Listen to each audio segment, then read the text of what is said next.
What inspired me to start Girls on the Run was just that I was a teenager once, and I struggled through my teenage years and 20s years just figuring out where I fit in and having the self-confidence to try new things. And for me personally, I found running in my mid-20s, and I found that not only was it a great physical outlet, but it just helped me to have the confidence to try new things and to see all the things my body can do.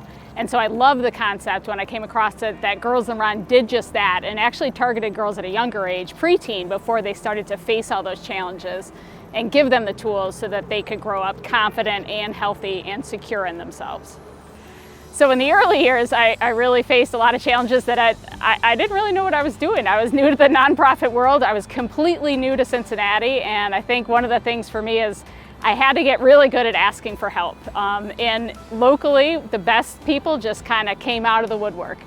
Cincinnati is a small town, and a lot of people know each other, and once I started kind of asking for help and letting others step in where they have gifts, it kind of grew from there.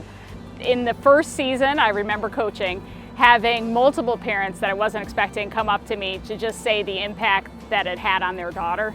Impact in that they didn't have a place, the girl, to feel like they belonged, and now that they did. An impact that maybe they weren't the most coordinated girl, another parent, but she found just joy in coming to Girls on the Run because she wasn't judged at how good she was, but that she participated and tried hard. So over the last 20 years, Girls on the Run has really evolved with the messages of today's that the girls are facing. And it's wonderful that we can really rely on the national curriculum to be able to give lessons, pertinent lessons to these girls and help them kind of overcome the challenges that they're facing today that maybe they weren't facing 10 to 20 years ago. So I love the comfort that comes from a curriculum that evolves along with the girls as they grow.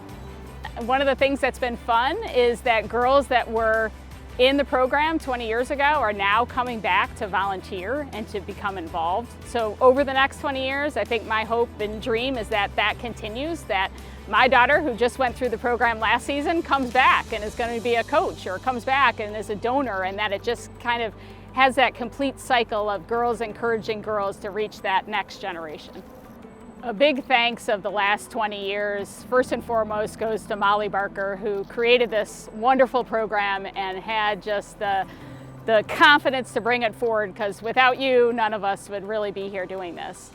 And secondly, just everybody who's been involved over the last 20 years, whether it be a volunteer coach, a board member, a committee member, whatever way you've touched this organization, a donor, a soulmate, making sure that it's available to all girls with interests, regardless of their family's ability to pay.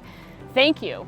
You've created what we've done here in Cincinnati, and you're creating a structure to move it forward. And so we just heartily thank you for all the 25,000 plus girls that we've reached. You've played a part in that, so thank you. Being honored with the Unstoppable Spirit Award, which honors Amy Elmore, is just such a wonderful privilege. Amy had such a light, and she shined it forward in everything she did. She touched the organization in many ways, both as a volunteer and then on staff, and always kind of approached every single difficulty with joy and enthusiasm and getting the best out of it. So I just feel very honored to be able to carry her spirit forward and to be able to accept this award in her honor. Whoa, that is awesome. Cowbell right there. Very perfect, yes. Very perfect.